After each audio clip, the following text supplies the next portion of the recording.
Hola hola, c'est David, ton prof d'espagnol. J'ai David, je suis 34 ans, je suis 2 enfants. Attendez une minute, c'est pas un peu bizarre ça? Effectivement, c'est bizarre. Et vous êtes peut-être en train de commettre la même erreur que commettent beaucoup de personnes en utilisant en espagnol ser y estar. Les deux veulent dire le verbe être. Il y a beaucoup d'exceptions. Mais aujourd'hui, on va voir quelques précisions qui peuvent vous aider à bien utiliser ser ou estar dans 95% des cas. Vamos! Tout d'abord, le verbe ser. Soy, eres. Es, somos, sois y son. On va utiliser le verbe ser pour se présenter. Par exemple, hola, soy David, soy de España. Soy estudiante y tú eres profesor. Non, al revés. Soy profesor y tú eres estudiante. Ici, on utilise ser pour exprimer l'identité, l'origine, le métier ou une présentation personnelle. Le verbe ser. On utilise aussi le verbe ser pour des caractéristiques. Soy alto, je suis grand de taille. Soy bajito, petit de taille. Esta pizarra es de plástico. Ce tableau est en plastique, aux alentours. Ici, on décrit une personne, un objet. Esta pulsera está hecha en cuerda. Ce bracelet est fait de cordes. Mais généralement, ce sont des caractéristiques stables, permanentes. Quand c'est modifiable, quelque chose qui peut être modifié, on utilisera plus estar. On pourrait associer estar à un état. Troisième utilisation de ser, fecha u hora, date ou heure. Par exemple, son las 12, il est midi.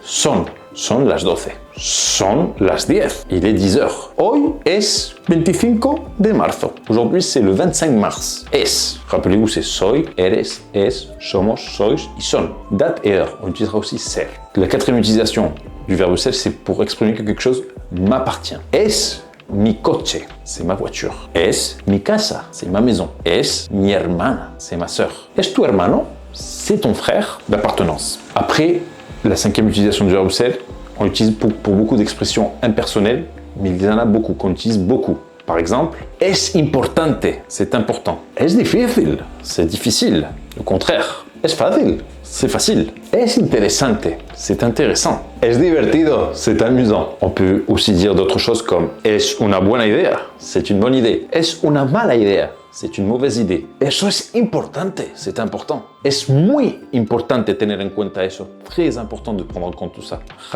Rappelez-vous de ces structures parce que vous allez les utiliser beaucoup pour des conversations. Ensuite, partie 2, el verbo estar. Si on a vu que ser, on l'utilisait pour des choses plus permanentes, estar, on va l'utiliser pour des choses temporaires, des choses de localisation ou des actions en cours, qu'on appellera aussi, on verra, le gérondif, être en train de faire par exemple. Ce n'est pas la règle parfaite, on va dire, mais dans le 90%, 95% des cas, ça va être très utile pour toi et pour tes amis. Donc, n'oublie pas de partager la vidéo et de me suivre. Première utilisation du verbe estar pour exprimer comment se sent l'autre personne. Estoy bien, je vais bien, on peut dire aussi, non? Estoy enfermo, je me sens mal, je suis malade. Estoy enfermo. Estoy cansado, voy a echarme una siesta. Je suis fatigué, je vais faire une sieste. Estoy borracho. J'ai trop bu, je suis un peu sous. Ce sont des états, ils peuvent changer. Ce n'est pas permanent. Donc, on parle d'un état, estar. Ils ne décrivent pas qui tu es, sinon comment tu es à ce moment-là.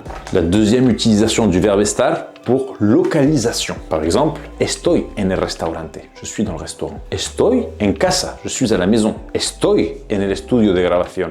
Je suis là où je fais les vidéos. Et tu, ¿dónde estás? Et toi, où tu es? Écris-le dans les commentaires, comme ça je te corrige. Ici, estar répond à la question donde. Troisième utilisation du verbe estar, les actions en cours, connues aussi comme le gérondif en espagnol. Estoy comiendo, je suis en train de manger. Nous on mettra estar, conjugué au présent, ou au temps qui correspond, plus le gérondif, er, yendo. Estoy comiendo, estoy grabando, je suis en train d'enregistrer les vidéos.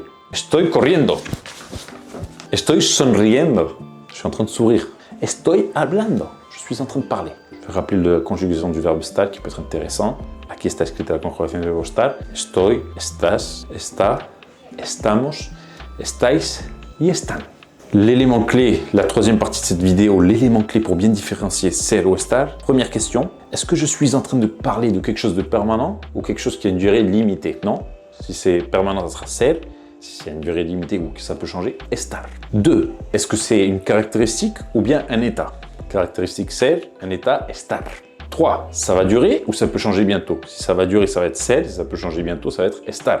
Pour que vous voyez aussi quand même une petite différence. Está morena.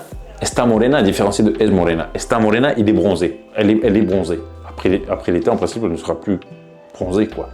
Pero es morena, elle est brune. Ça, c'est plutôt permanent. Estoy borracho, il est sous.